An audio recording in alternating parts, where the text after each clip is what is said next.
Welcome to the Mainstream Paranormal Podcast. I'm your host, Merle. I'm Larry. Man, that grin on your face is just getting me. Hey guys, sorry about that. We're here in the early morning. Talk to you about our this next episode, whatever the episode we're doing right now. Yeah, the most recent episode. Yeah.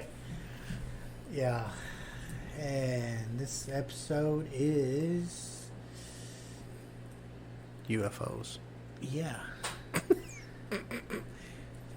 Yeah, that's it. UFO and Alien Encounters. Or if you're in some parts of the world, it's called sightings. Don't even say UFO, they just say sightings. Yeah. I seen a sighting. Or had an encounter. Yeah. Is that where they go? Like Paul. Oh. But yeah, UFOs.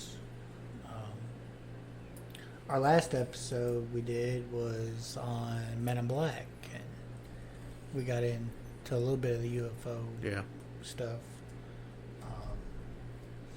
I mean, I'm not going to go into, I guess I could really go into what a UFO is. You know, everybody knows, you know, it's an unidentified flying object.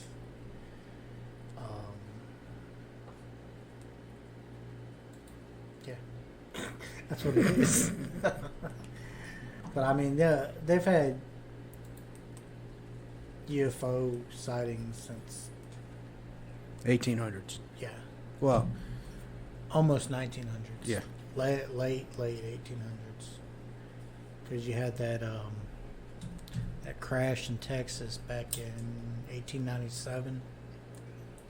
Roar. Yeah.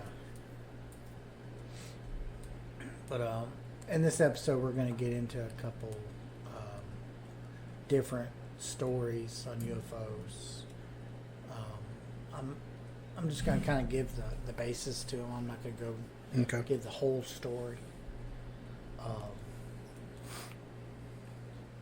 I mean, the one I like the most is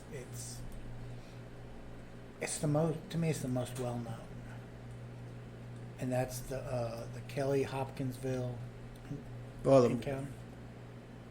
The most well known is Roswell. Right. But this is where the term little green men came into being. Okay. So, I mean, you got Kelly, Hopkinsville area. It's part of Christian County, Kentucky. This happened back in night of August 21st, 1955. The Sutton family. Wasn't there a moonshiner, Popcorn Sutton? Old moonshiner. I remember watching that on one of those History Channel shows. I don't remember. But the Sutton family, you know, they had a typical life there in Kentucky.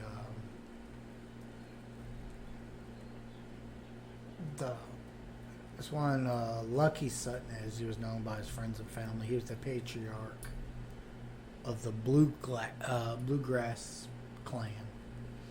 He said visiting Lucky and his family was a man from Pennsylvania named Billy Ray Taylor. Billy left the Sutton house to go for some water from the family well. There was, because there was no inside plumbing, right. You know, back in the 50s in Kentucky, you know. Well, I know. I say I got family in Kentucky, and I know back in the 90s when I went and visited them, you know, we still had to go out to a well and get water. Because they're way up in the hills. I've got family that lives up in the mountains of Georgia, North and South Carolina. And I remember my great-grandmother didn't have indoor plumbing until late 79, early 80s. If that tells you anything. Yeah. But, so he went outside because of the no inside plumbing.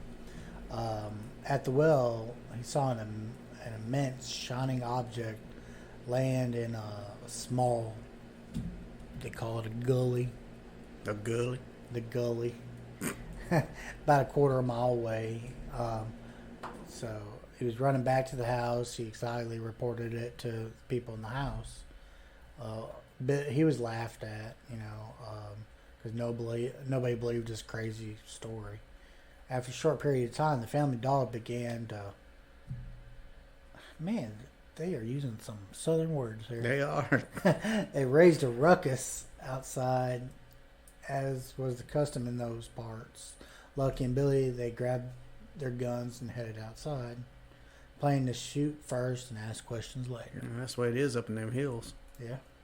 Only a short distance from the front door, both men were stopped dead in their tracks.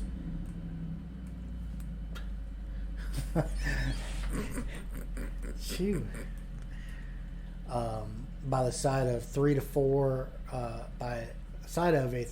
foot tall creature who was walking towards them with his hands up as if it was to surrender. But how would it know to do that? Is that like a universal thing? I guess. Really? I had this technical difficulty, apparently. I had this stupid ad that covered up part of my research here. Anyway, we'll just skip down and we'll start with both men later admitted that there was no way... Oh, okay. They were talking about...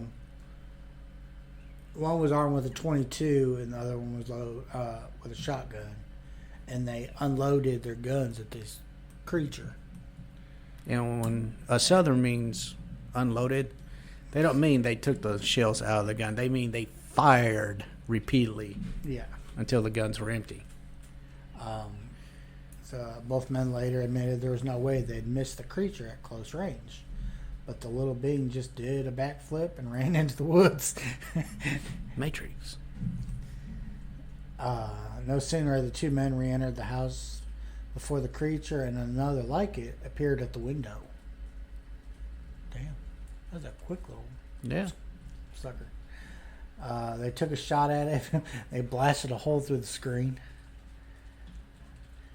They ran back outside to see if the creature was dead, but found no trace of it. Standing at the front of the house, the men were terrified by a clawed hand reaching down from the roof and attempted to touch them. Again, they shot, but the being simply floated to the ground and scurried into the cover of the woods. The two men sought the protection of their house again, only to find themselves under siege from these little men. For a time, the Indies seemed to tease the family, peering from one window to the other. The heck was that? Apparently, we're being attacked by little green men. Dude, what is that? So they kept taking shots through the windows and the walls, and apparently the weapons had no effect against the invading creatures. But so far, it's never said anything about them other than looking through the windows. Right. After several hours of fear, the Sutton family decided to make a break for it and took off and went to the police station at Hopkinsville. Family members, they took 2 vehicles and reported their strange tale to Sheriff Russell Greenwell. Finally persuading the policemen that they were not joking, the authorities agreed to visit the Sutton house. Arriving at the farm, the police found no trace of the creatures, but did find numerous bullet and rifle holes in the windows and walls. Sorry about that. Greenwell was in charge of the 20-plus officers at the scene and reported that Suttons seemed sober, which is, kind of strange for that. Yeah. And were genuinely frightened by something. After the canvass of the neighbors, reports were entered of the hearing shots being fired and the observation of lights in the sky. So this came from their neighbors. Mm-hmm. Exhausting all efforts to find the origin of the strange report, police left the Sutton place at approximately 12:15 in the morning. 2:15. I'm sorry, 2:15. Yeah. You're all right, man. Man, I'm tired. As soon as they did, the creatures returned. They began peeking in the windows again. These are peeping toms. They knew what the popo was. Apparently. So they're peeking in the windows, seemingly out of curiosity. So they, of course, used more gunfire and shot at them again, and with no effect. Several more hours of this went on. Finally stopping just before daybreak. The police finally persuaded to call in the Air Force personnel the next morning,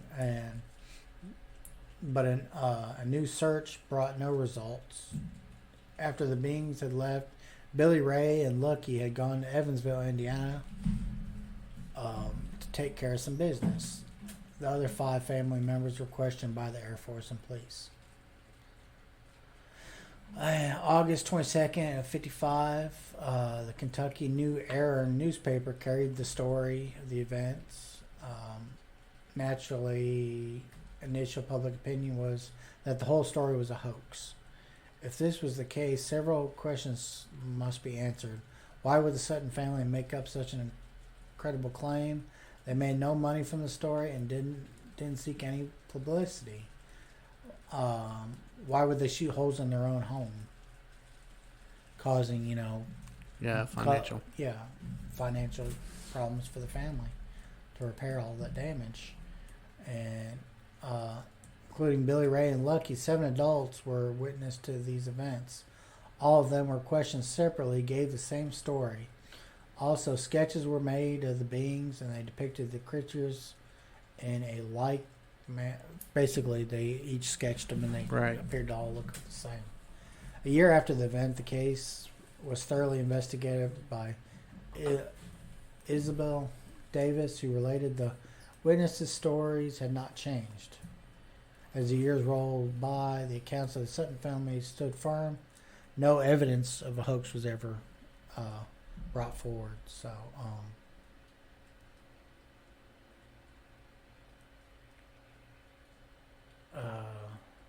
case was also looked into by Bud Ledwith, who's an engineer at the Hopkinsville radio station, and Dr. J. Allen Hynek also accepted accounts of the Suttons.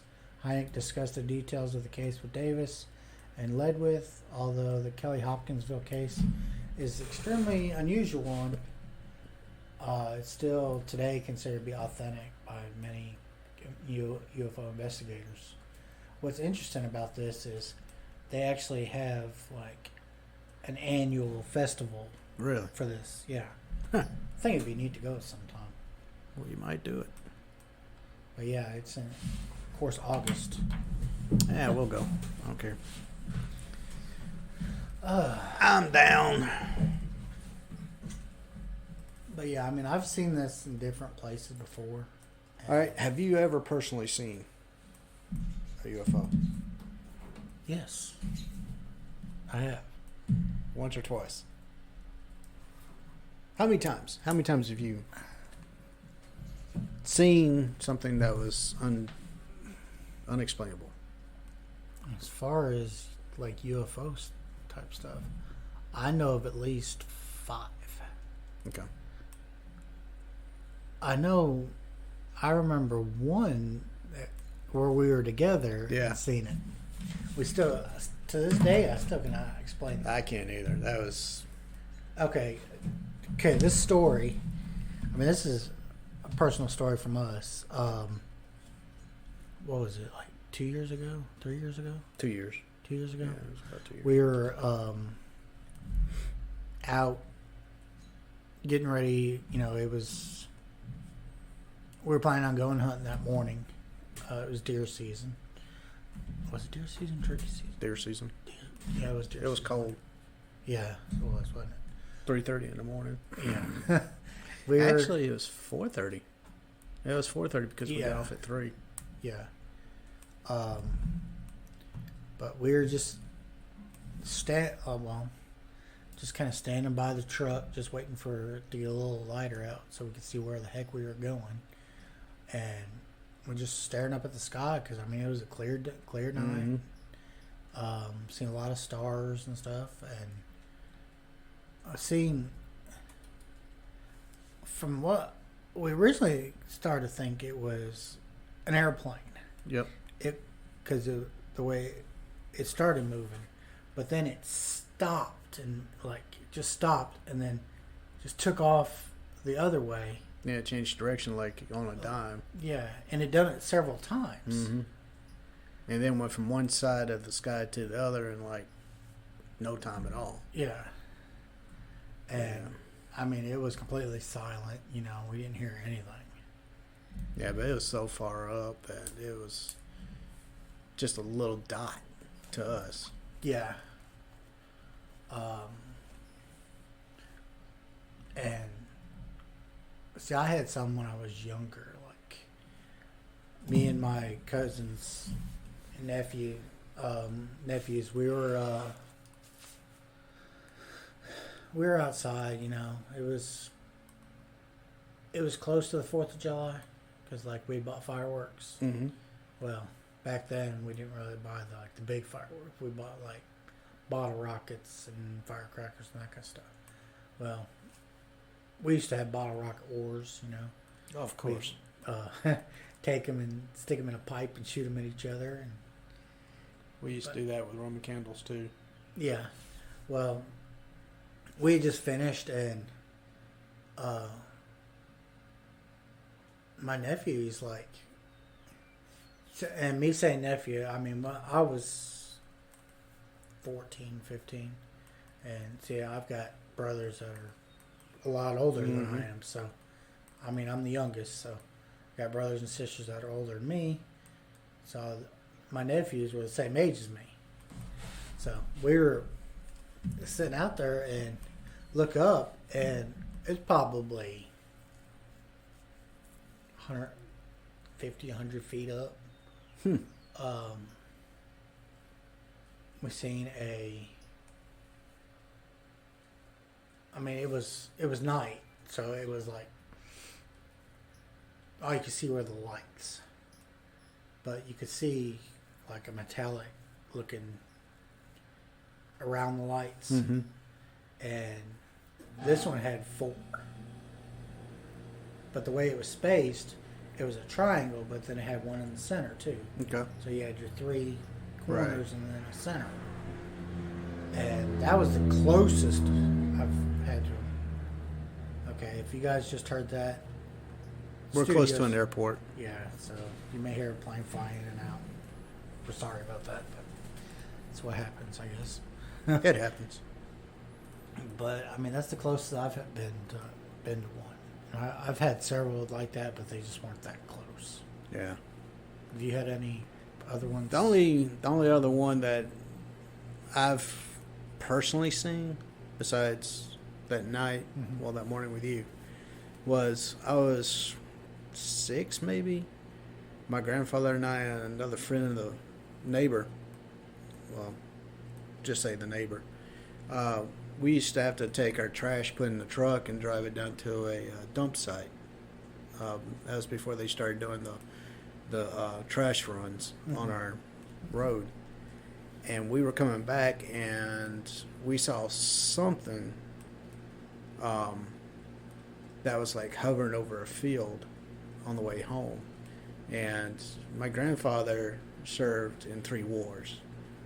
He was a command sergeant major, so he knew what a helicopter looked like. And the reason I say that is I asked him, if that was a helicopter. Being young, you don't know, you ask. And he flat out said he had no idea what that was. And even the neighbor that was riding with us had no idea what it was. And I think that was the only other quote-unquote sighting I've been involved in. And it was probably 200 yards away from where we were. So, I mean, it was close. A friend of ours, keep looking out the window, don't we? Yeah. A friend of ours sent us a picture from Savannah, Tennessee, and because they know where we do the paranormal investigations and stuff, and they were in, was it the middle of Savannah or downtown Savannah? Downtown Savannah. And they took a picture of something they saw. And we will post this picture on our YouTube video vlog, whatever, podcast. And it's your typical triangle UFO. It's got your 3 lights. You can't see any other detail at all. You can plainly see the electrical wiring. Wow. That's zoomed in. Yeah, you zoomed in hard on that one. All you can see is the electrical wire, and then you see 3 lights. And no other form. You don't see like the typical outline or anything. You just see 3 triangle-shaped lights, which is odd. And this happened 2018. 2018. Do we have a time? It would have had to have been, I believe we were on nights when this happened, so this would have been probably 5 o'clock in the evening. Yeah, 5 or 6 in the evening. No, this happened, yeah. You sure? Yeah, because it was right before we left to go for Christmas break. All right. But yeah, we'll post that picture on our vlog. I think so. Because we posted it to the Facebook on the 29th of December. Okay.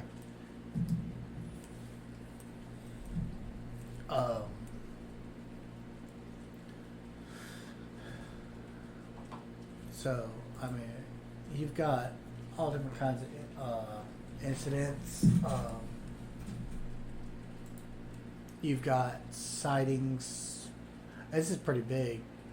Got several different sightings over Washington, D.C. And if you go on, Google or whatever, you got them starting back from the 1950s, 1952. 1952, got some 2018, 2019. And I think we just looked up and seen they had one in the last couple days, actually. Mm-hmm. But if you go on Google, you could see pictures of these lights in the sky. And they seem to be all the same type. Apparently most of these are from the 1952 sighting.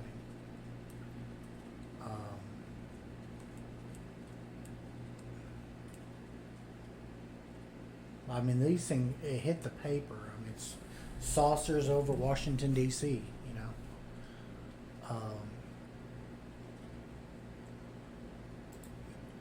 and then you got another famous one. You'll probably know a little bit more about this one than I do. The Kecksburg. Kecksburg, yes. Kecksburg, Pennsylvania. A fireball was seen coming out of the sky, and a lot of people thought it was a meteorite. So a group of people actually went out to where it crashed, but when they got there, they realized it wasn't a meteorite. It was a object that looked like an acorn, but it had a bunch of weird writing on it. So one guy, I can't remember his name, was an investigator. A guy that worked with a local radio station was doing an investigation on it, and when everybody showed up, he was taking pictures and everything, and then all of a sudden the military showed up and told everybody get out of the area, and they took everybody's cameras, told them, you weren't seeing what you're seeing, and they loaded it up and it was gone. So he started to do a investigation, and he was actually approached again by people saying, look, you need to drop what you're fixing to do. And the next day is when he was supposed to put all this on the air. Mm-hmm. Yeah, he changed his story like overnight. Oh. But a lot of people in the conspiracy area think that the Kecksburg crash, since it was an acorn shape or a bell shape, think that it was linked to the Nazi experiments called Die Glocke, which means the bell, and it was supposed to have been like a time traveling device. So they think, some people in the conspiracy area think that this object that crashed was Die Glocke, and the government came and got it to keep from whatever was in there being out. The photo, I was going back and looking at the time frame. Yeah. Was on 29 December of 2018. Okay, so he took it during over Christmas break. Yeah. And gave it to us after we got back. So the company we work for, we're off from right before Christmas. We're off for 2 weeks, to after New Year's. So, but it's pretty close to New Year's. But I mean, we were just looking it up, and there's been recent sightings, like thousands of recent sightings. Go ahead and pull that up. Pull up the map. I don't think I did the right one. That's the database. I didn't mean to do that one. There we go.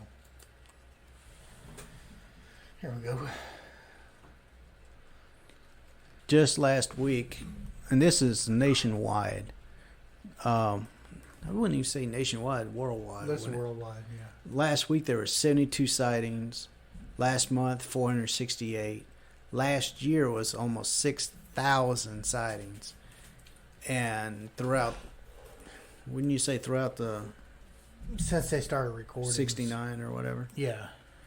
There's been over... Oh, what is that? 103,000. Yeah, 103,000. And some of these sightings aren't just UFOs. I mean, they're alien sightings. I think they call it alien encounter. Yeah. Memphis, Tennessee, Kansas City, Missouri, Illinois, Atlanta, Charlotte, North Carolina, Washington D.C., a lot up towards New York and Boston, New York, the whole area. But have you noticed they don't care about Minnesota? Yeah, nothing ever happens in the Montana and Yeah. Dakota area ever. What about Hawaii? Nothing happens in Phoenix either. Huh, nothing in Hawaii. You'd think, hey, let's go, let's go sit on the beach. Yeah. Drink some Mai Tais. Nothing in Mexico, really, other than Juarez. Yeah. But I mean, I think that's just too much tequila. either that or they're just not getting, MUFON's just not getting the data from those countries.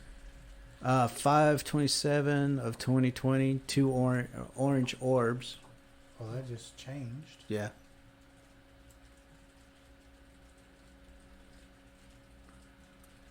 These are. I don't know what's going on there. Romania had a, and these are also the triangle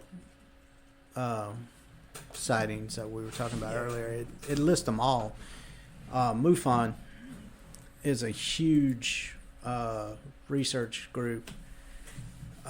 It's a all volunteer nonprofit organized corporation that does UFO investigation and research. They're the oldest and largest civilian Yeah. UFO research organization. So, I mean, you can go on their website, and you can pull up all kinds of information on just about anything and everything. Bob Pratt files, and if I'm right, wasn't Bob Pratt the one that came out of Area 51? I think so. Who said that he worked there? That's what I was thinking. Said that they did reverse engineering technology On the space, from Roswell. yeah. And the page isn't going to load. It's a lot of information. Yeah. Let's see here. I'm just going to close that. As you guys can tell, we do what we can.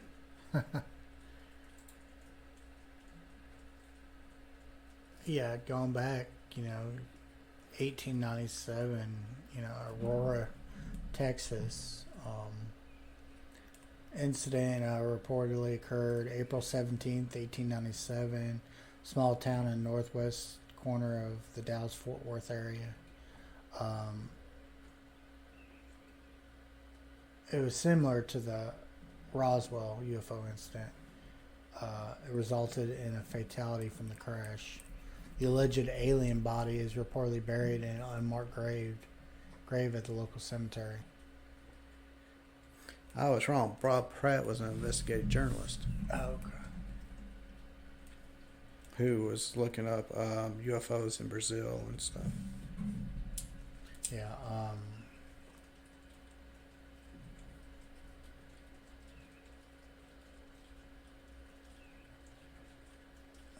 Says during 1896-1897, and so this was 6 or 7 years before the Wright brothers' first flight. Numerous sightings of cigar-shaped mystery airship was reported across the United States. And the person I was thinking of was Bob Lazar. Oh yeah, yeah, That's who I was thinking of. yeah. Yeah, we've talked about him before. Yeah. So reportedly the wreckage from the crash site was dumped into a nearby well located under the damaged windmill. So that's what happened is this UFO crashed into the windmill on Judge Proctor.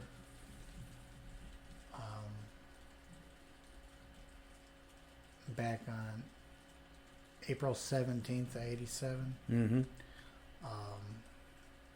The pilot, who was reported to be not of this world and a Martian, according to a reported Army officer from nearby Fort Worth, did not survive the crash and was buried with Christian rites at the nearby Aurora Cemetery. Cemetery contains a Texas Historical Commission marker mentioning the incident. Yep. It's kind of cool. The wreckage was dumped into a well under the windmill, while some end up with... So some of it was dumped in the well. Mm-hmm. Some of it ended up with the alien creature Right. in the grave. So you also got the story of Mr. Brawley Oates, who purchased Judge Proctor's property in 1945. He cleaned out the debris from the well in order to use it as a water source, but later developed an extremely severe case of arthritis, which he claimed to be the result of contaminated water from the wreckage dumped into the well. So he sealed up the well with a concrete slab and placed an outbuilding on top of it. He never did say that he put it back into the well. Right. So somewhere on that property is alien technology. Yeah. But this is what I was saying earlier. When they actually sent some investigators out to research this, they actually found the cemetery area. Right. But when they started asking questions about it to go out and take a look at it, the tombstone was gone. So that is no longer there. Yeah. I guess that's why it says it's unmarked. Mm-hmm. They just know the approximate area. And a guy even went out there with like a Geiger counter. Mm-hmm. He said he got some strange readings only in one certain area. Huh. But yeah, I mean, they've got, besides that Aurora crash, they've got the Maury Island incident, which we talked about in our last episode with Men in Black, which was sparked the first encounter with Men in Black. And then you got Roswell, 1947. The Mantle case. Yeah, from 48. The UFOs over Washington that we talked about just a little bit ago in 52. The Betty and Barney Hill abduction. We mentioned that earlier too. Yeah. 1961.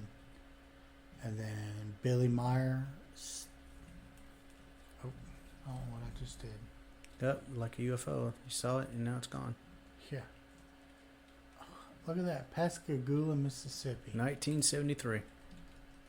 The Kecksburg crash. 65. What does it say about Pascagoula since we live in Mississippi? Travis Walton abduction. Let's see. Pascagoula abduction occurred in 1973 when co-workers Charles Hickson and Calvin Parker claimed that they were abducted by aliens while fishing near Pascagoula. I remember this. Well, I don't personally remember this, but I've seen this documentary on this one now that you mention it. I don't think I've seen this one. The two were out they were drinking, but not like heavily drinking, and they were fishing, and they ended up like miles away after they saw lights, and they were like trying to figure out how they got there. Yeah. And they even got in touch with local law enforcement. And they, when I say they were like miles away, I mean they were like miles.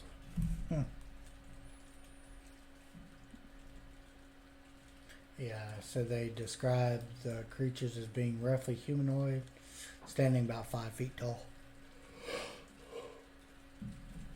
Creature's skin was pale in color and wrinkled, and they had no eyes that the man could discern, and they had just like slits for mouths. Mm-hmm.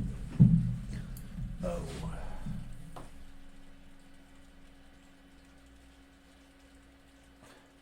That's just weird.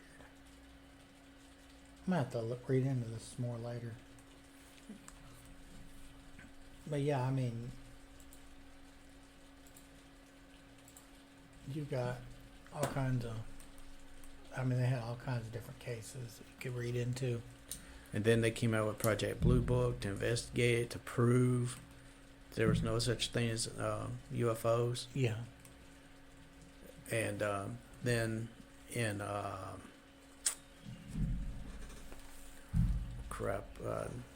forgot what year it was. They actually came out with a 1947. Harry S. Truman came up with a group of people called the Majestic 12, and it was to kind of quiet down and investigate UFO conspiracy theories and sightings and everything. That was the predecessor to Project Blue Book. Okay.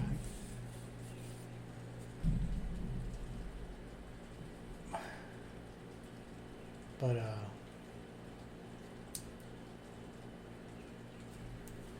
didn't we talk something about, didn't Eisenhower? Even President Eisenhower had a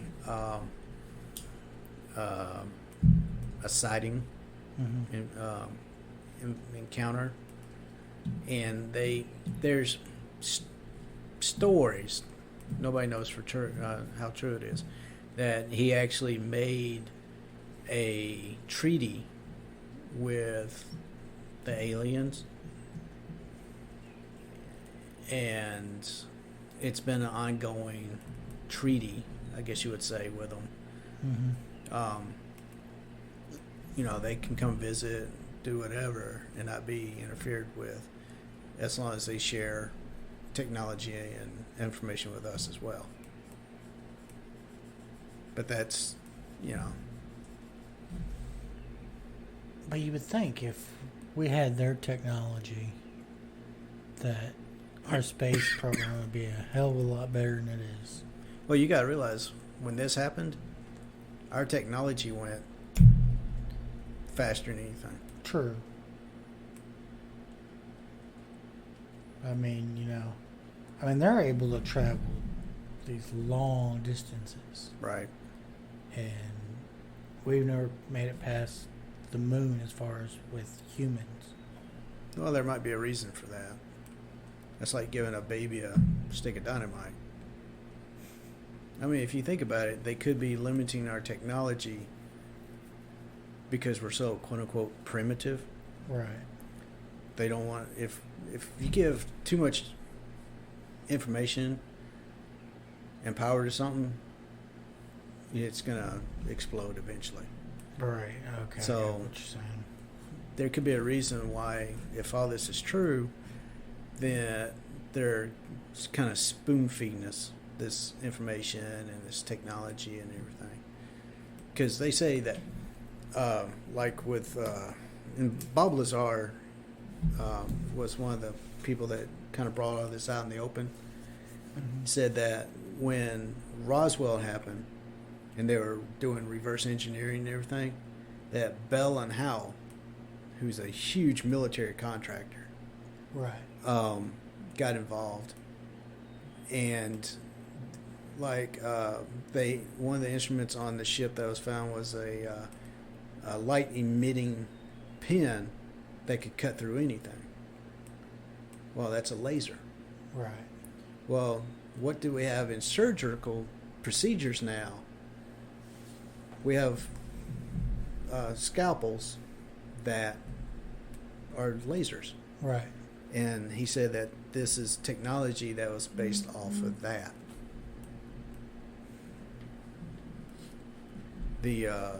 Some of the suits that they were wearing, mm-hmm. the fiber weaves is the predecessor to, or not to say the predecessor, but the, what's the word I'm looking for?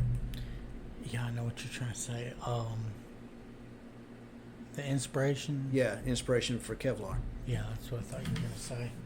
Because it was impervious. Right. Kevlar's pretty much impervious to certain things. And, all this came from Roswell and reverse engineering. And even our technology since then, because we're still pretty much in the dark ages, if you think about it, in 47. And then within 10 years, yeah, our technology explodes. And that's about the same time that Eisenhower, quote-unquote, made this deal.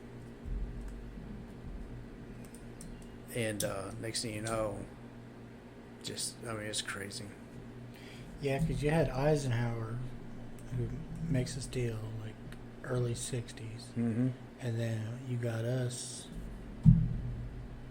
basically, landing on the moon in the same decade. Exactly. And the decade previous,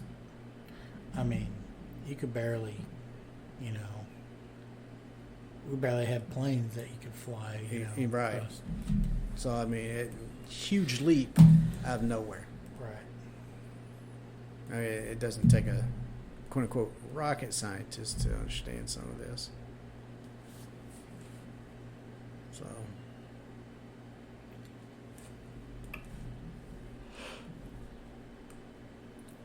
Sorry about that. Merle had a long night, guys.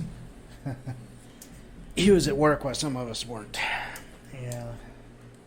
Oh, well, I took the night, or I was off the night before, so.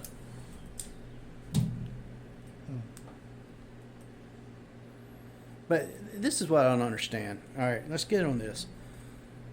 If there is such thing as UFOs and everything, and everybody sees it, why not just come out and say, yes, people, there are UFOs?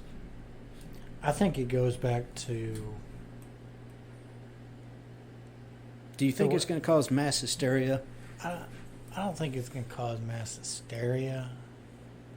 I think it's more people don't know what to really do with the information. I mean, I think you'll have a lot of people, or not a lot of people, but you'll have people freak out. Do you think a lot of people lose their belief in? I think that's the main thing is people lose belief in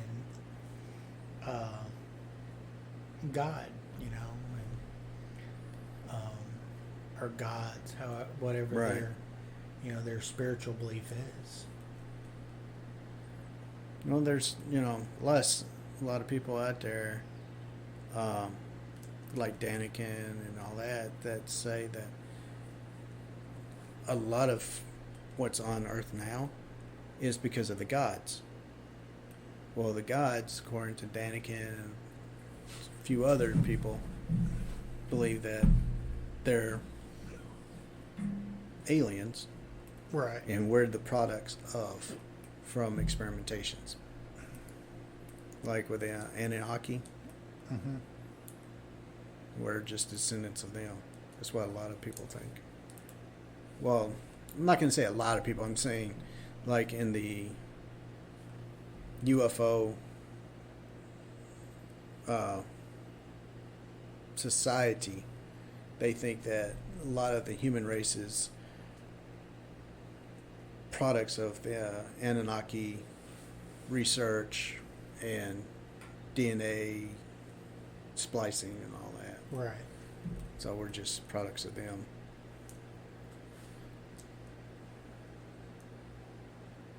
There's been a lot of research on that one too. We're not even going to touch that one. Yeah.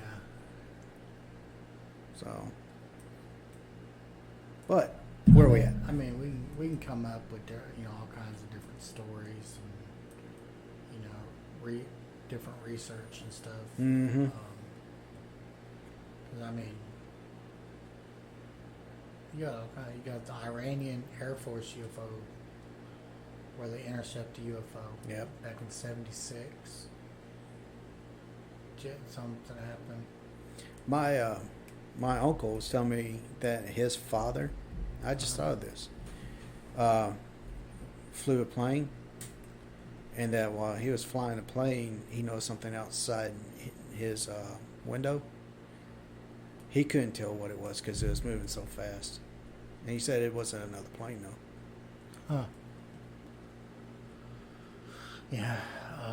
You got couple different airlines. See, that's kind of crazy. Japanese Airlines flight 1628. Yeah. In 1986. 86. And then you got America West Airlines in 95. O'Hare. Yeah. Did you know a lot of the airports now have to file in triplicate reports of unidentified flying objects? That's the reason why a lot of the pilots won't report it Won't report it. because it's too much paperwork. Yep. What the heck just happened? Oh, it's the Pascagoula. Weird things are happening, man. Pages are closing on me. I didn't make it do it, but it did it anyway. Men in Black?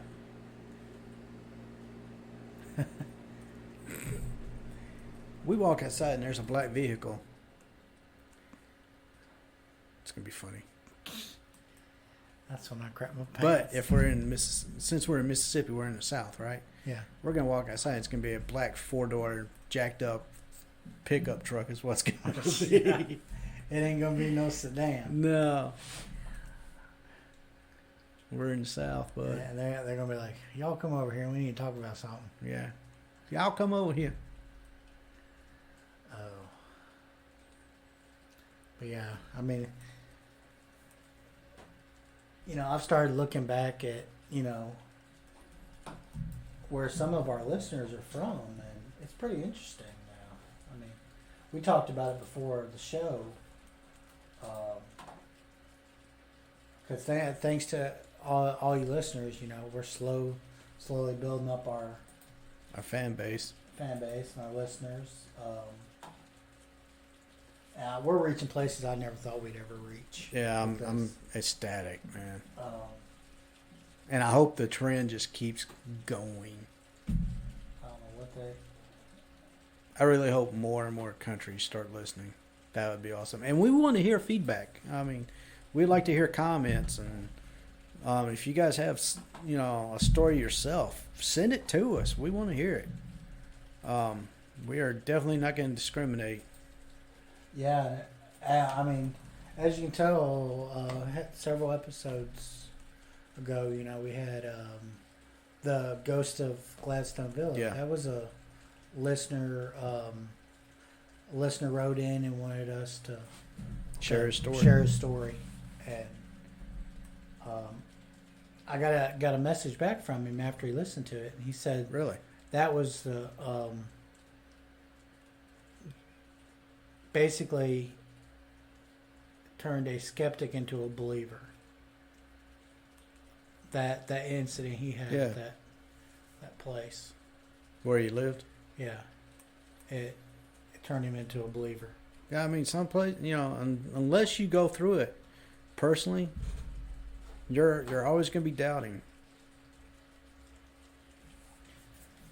Yeah, I mean, just a few places is picking up. I mean, we got listeners in the United Kingdom, in Australia, Canada, Sweden, Singapore. I mean, that's awesome. So, I mean, any listeners, over the pond, across the pond or down under, wherever, if you guys have something, a topic for us. Yeah, definitely. Just send us an email. Mainstream Paranormal Podcast @gmail.com, or send us a message on Facebook. That'd be awesome. We're glad to look into it. Try to do as much research as we can. Mm-hmm. If any of you guys want to, after all the COVID stuff's done, if you guys want to fly us out to hang with you, well, we'll be glad to come, especially if you have any paranormal experiences you want us to investigate. Oh, man. I can't wait. We need to line up some investigations sometime. Yeah. We got to get some more done. And, yeah, heck, I mean, I would love to go to Ireland or England and investigate some of those places. Germany and all these places, I don't know what to do. I wouldn't know what to do. We definitely need a bigger team. Yeah. I don't think 2 people can handle it. No. Yeah, our team, our paranormal. We've gone from 4 to 2. Yeah.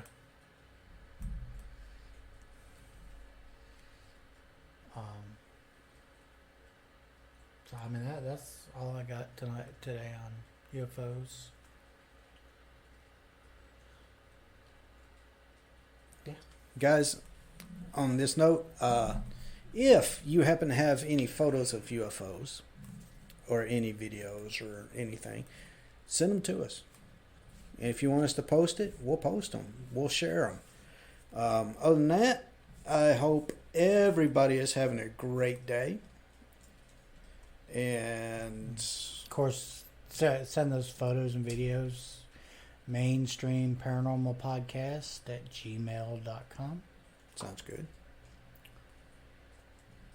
So you can check us out on Facebook. Got the YouTube, Twitter, Spotify. I mean, yeah, but I'm talking about. My brain went back to the where you can listen to us at. Yeah. I'm just glad I didn't do the voice. Yeah, but as Larry said, hopefully everybody has a good day. So from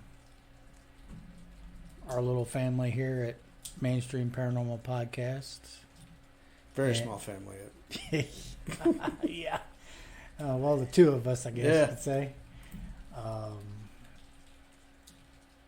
I'm Merle. I'm Larry. We'll see you on the other side.